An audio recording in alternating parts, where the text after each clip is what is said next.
friends, it's David, and I'm going through the 10 games that I played the most over the last month. These are the games that aren't my favorite games, I've just played them the most. And this list will skew with the lighter games getting the most play because you can play them quicker and more often than games that take a longer time to play. A lot of these games I received courtesy of the publisher.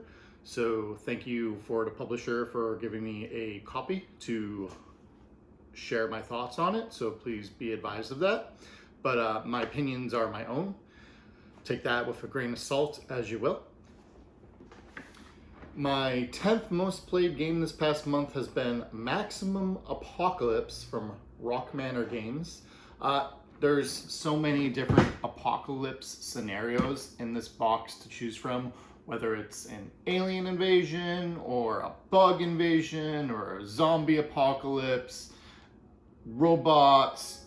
It's just a blast to play this cooperative game, both by myself and with other people. I'm a big fan of co-op games, and I've been having a lot of fun with the Maximum Apocalypse game over the past, I don't know, 3-4 months since I've been playing it. Or no, wait, it's been longer than that. I've been playing it about maybe 1 to 3 times a month for the better part of the last half year, and it's been just slowly growing on me. It does take a little bit to set up, which is why it's at the bottom of this list, because it doesn't hit the table, so to speak, as much as other games, like a quick card game.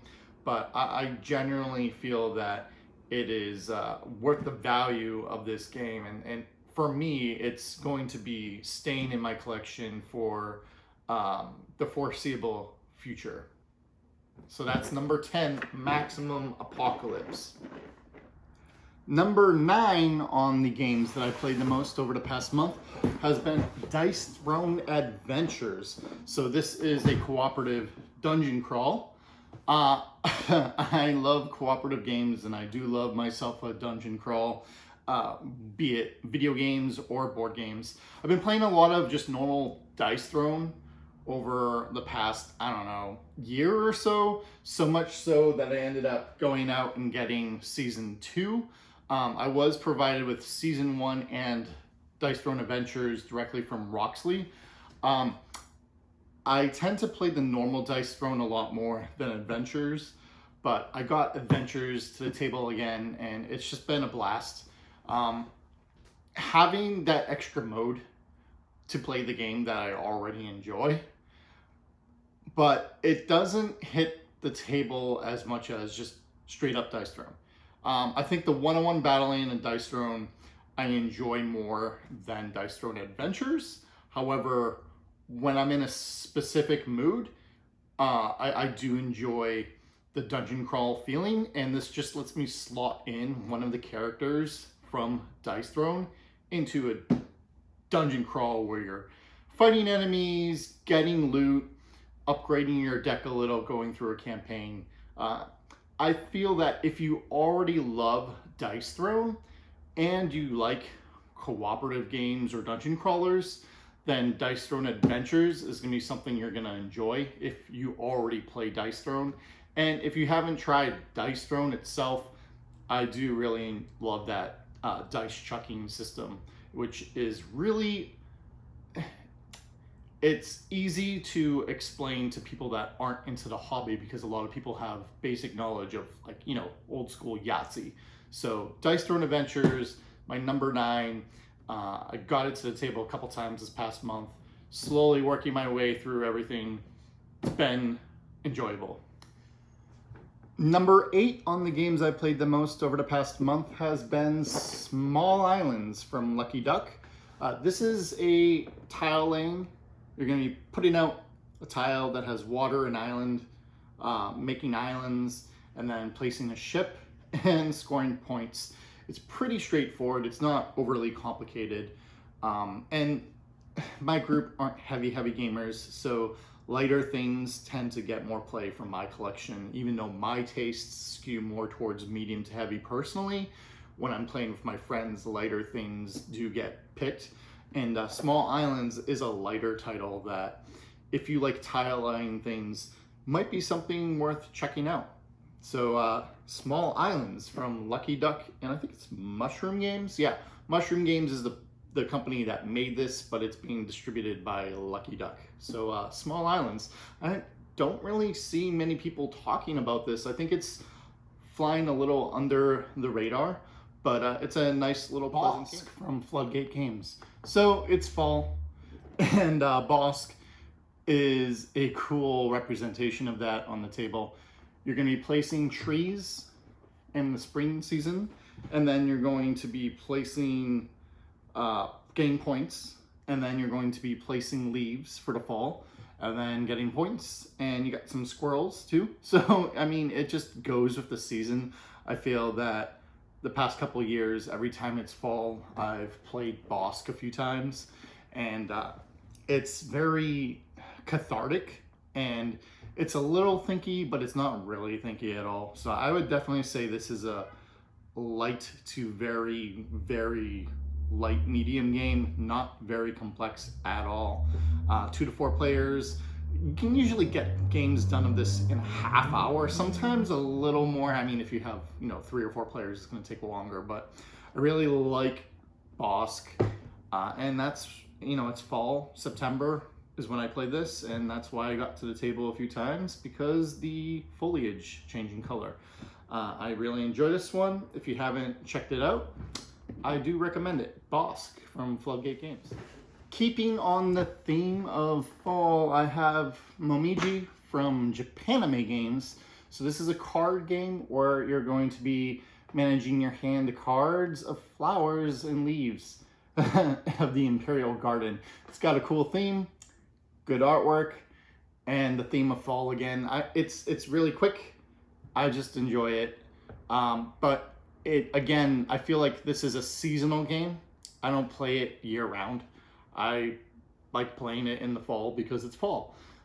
So if you're looking for an interesting fall themed game to play this month, Momiji from Japanime Games, quick card game about the leaves and changing color for your Imperial Garden. Number 5 on the games I played the most over the past month has been Vampire the Masquerade Rivals from the World of Darkness and Renegade Game Studios. This is an expandable card game. However, it comes with 4 pre-constructed decks, and then there's extra cards to do deck building within those decks if you want. And then there's expansions that add new factions. I received the base core game plus, I believe, 3 expansions of 2 more factions each. So from 2 times 3 is 6, plus the 4 in here, I have 10 factions. However, I've been just playing around with the base 4 because I've only been playing this once or twice a month, because I feel that this really shines at the higher player count of 3 and 4. You can play one-on-one, and I haven't dug into the expansion content yet. So I feel maybe those other new factions might be better for one-on-one, but I feel that some of these, because of the schemes, really shine when you're playing at 3 and 4 players, because that's just the type of game it is. So if you like casual multiplayer games, like I like playing Magic the Gathering Commander, there's a lot of politicking involved in this, because everyone has a different enemy, and you don't want necessarily your people that aren't your enemy, your rival per se. You want your own rival to get knocked out, but you don't want the other people to get knocked out. So it's just interesting back and forth politicking in it. Still having a lot of fun with the base 4 factions in this game. I haven't done any deck building with it yet, but so far I've been enjoying it, and that's Vampire the Masquerade Rivals is my number 5 most played game this past month. My 4th most played game over the past month has been Legendary Marvel from Upper Deck Entertainment. I really enjoy this system. I received this about a year ago. They sent the base game, and I want to say 3 or 4 expansions. Black Widow, Guardians of the Galaxy, an X-Men expansion, and Black Panther. Yeah, so base game and 4 expansions, and each has a plethora of schemes and heroes and villains. And every time you play this game, you're choosing a random scheme, or you can choose a predetermined scheme. But I think I got like 30 or 40 different schemes from the base game and a few expansions. So every time I play this game, it's been absolutely different. Really enjoy this. I know that there's a ton of content, old stuff I have not tried at all. And I know that over the past year, they've released a bunch of newer stuff to this at all. I haven't tried any of that. All I can speak to is this core game, and then the Black Panther, Black Widow, Guardians of the Galaxy, and then there was like a newer X-Men one. Those are the ones I've been playing. I've been skewing towards X-Men myself, although I did give each of the expansions over the past year to own play. I was playing with Black Panther again this past month.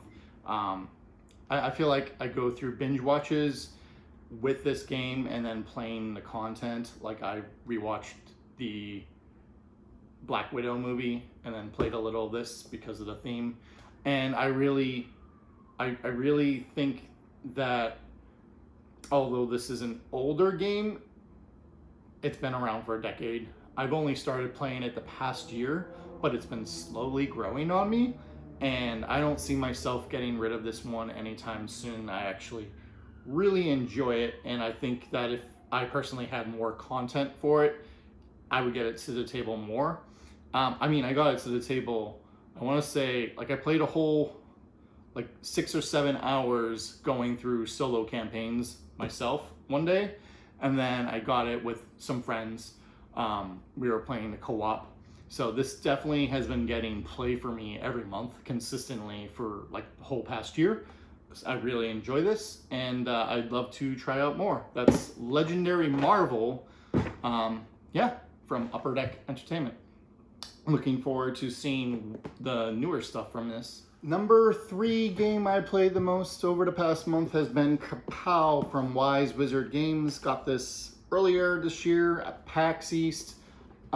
It's a dice chucker through and through. You can play where your characters are evenly matched, or there's a bunch of characters that will adjust the starting health and variable player powers and which dies you start off with. Because it's not exactly a bag builder because there's no bags, but it's a dice builder. Every round you're throwing dice, then aligning those dice to spots in the board to either do attack, defense, or gain more powers / dice for your dice pool. And so a lot of people that aren't super into games this past year that I have over, this has been easier to teach than, say, Dice Throne. This is a lot lighter because there aren't cards, whereas there's cards in Dice Throne. Kapow, I feel, it is like a stepping stone to playing a little more heavier medium weight games, because this is, if someone knows Yahtzee, you can really easily explain Kapow to them. The theme is comic booky, but they're not like, it's not like Marvel. It's not copyrighted a theme. They're generic heroes, but I feel like they do a good job with the generic heroes. Like, so the vampire can gain life when they deal damage, etc. I know there's a second box to this. I only have volume 1 and the characters from volume 1. I'm not sure how adding, I've only played this one-on-one.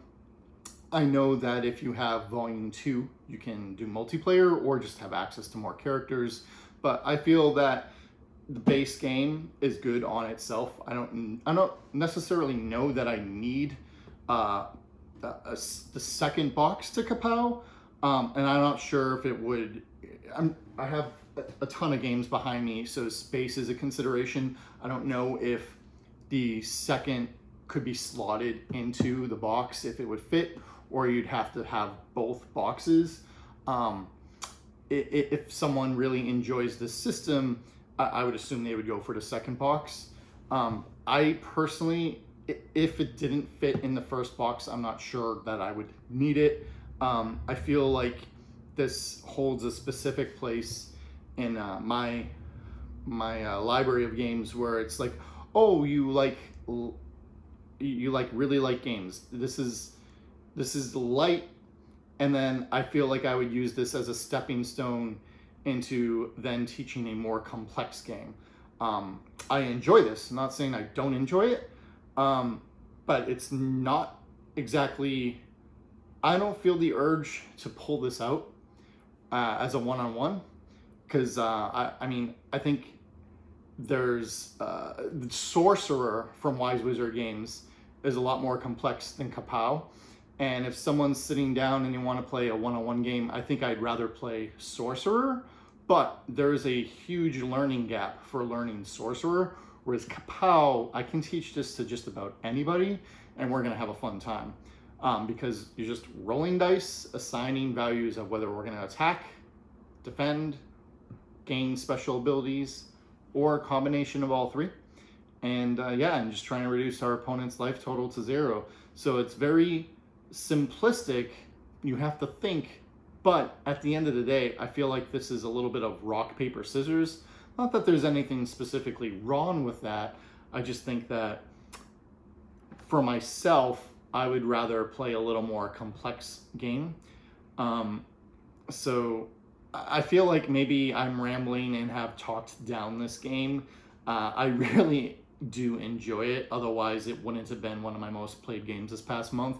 However, my personal tastes tend to skew to more heavier things. And from the same company, Wise Wizard, I've really been enjoying Sorcerer. It just hasn't been hitting the table as much because there's a steeper learning curve to that. And in my friend group, I only have a couple people that I've been playing Sorcerer with, whereas almost anyone that comes over I can play Kapow with, if that makes any sense. So if you're looking for a lighter dice rolling game, one-on-one, where it's not super complex, straightforward, easy teach, you can understand it in less than 5 minutes, I really do recommend Kapow, and then using this game as a stepping stone to then teaching a little more advanced mechanic games, if that makes sense.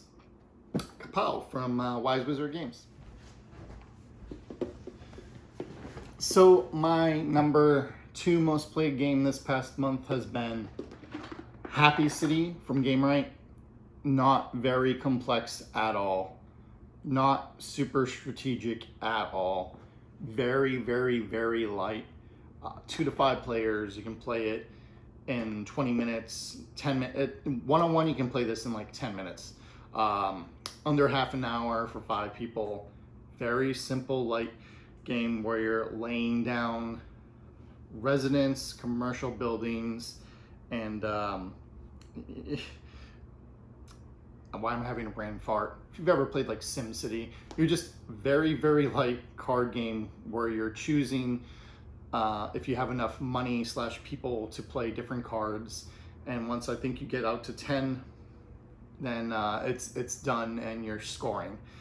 So really quick, and that's why it's been getting a lot of play for me, is because it's super, super light. And again, a lot of my friend group are not heavy core gamers.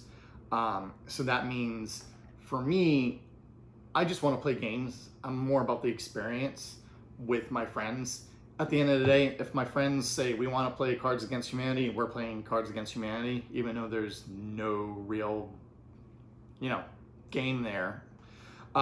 So not knocking on Happy City from Gamewright, actually, even though it's super light, I mean, my friends have been enjoying it, so it's been getting to the table a lot, and that's why it's been the 2nd most played game in my collection. Definitely not my favorite, but it's been getting a lot of play. If that makes any sense at all. I seem like I might be flip-flopping and rambling a lot in this video, but I mean, I'm just being truthful in the fact that a lot of lighter games for me see play, because at the end of the day, if a friend is over and I'm like, hey, you want to play a game, and they don't want to sit there for half an hour learning a complex, heavy game, I'm reaching for the lighter things. And so for me, this building game, Happy City, has been getting pulled off the shelf more and more because it's just so simple to teach. So I don't think personally there's a super ton of replay value. It's not going to hold someone's interest long term. Like, I'm starting to wane off of this, but I've been playing it a lot because that's what my friend wants to play. And if you ask her, hey, do you want to play a game? And she says, yeah, let's play Happy City, then I guess we're going to play Happy City. So we've been playing a lot of Happy City. Number 2 most played game this past month has been Happy City from Game Right Games. And my number 1 most played game over the past month has been Star Wars CCG, over 20 years old, from Decipher. Going almost 30 years old now. Came out, what, 1994? We're in 2023. I've been thinking a lot about this, making decks, collecting the cards. It's just consumed my time a ton. Is going after, trading for, picking up old Star Wars CCG collections. This game is super complicated. I mean, has a huge barrier to learn entry, and I'm only playing this with one other person. I can only find one person locally who will play this with me. I keep asking other people to play it, but we've been playing this a lot, if that makes any sort of sense. Light side versus dark side, collectible card game. Basically, a year ago, when I think Fantasy Flight Games announced the Star Wars CCG that's coming out next year, Star Wars Unlimited, that kind of rekindled my interest in collecting this old Decipher game. Back in the day, big Magic the Gathering player, and to a lesser extent, Star Wars player. I started off with this Hoth 2-player game way back. I've been having a lot of fun just playing with the deck lists, and then handing a deck to a friend and saying, you know, light side, dark side, and just battling, force draining away my opponents. I don't know. A lot of people will be like, why the hell is this game one of your most played games? And I don't know. I mean, I've just been having a lot of fun with Ahsoka, you know, the Star Wars show that has been on, and there's a player committee. They have virtual cards. I haven't dived into that, but they're actually, even though it's a dead game, they're still keeping this game alive. There's a thriving community online. There's software where you can play the game for free on your computer. I haven't done that. I prefer the one-on-one in-person interaction. But it's out there. You don't have to pay anything. You could just go download to that website and play this game for free, even though it's super old and out of print. A lot of the commons and uncommons have no value whatsoever. You can get a ton of this game very, very inexpensively if you find the right eBay or Craigslist or Facebook marketplace listing.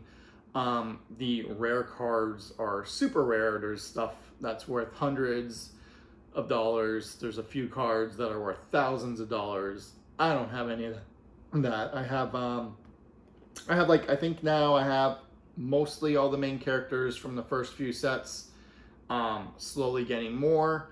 I've been tweeting and posting on Instagram asking people if they have any old Star Wars cards they're not using, because I would love to complete my collection of this, because for me this is an evergreen thing that I'm never going to get rid of.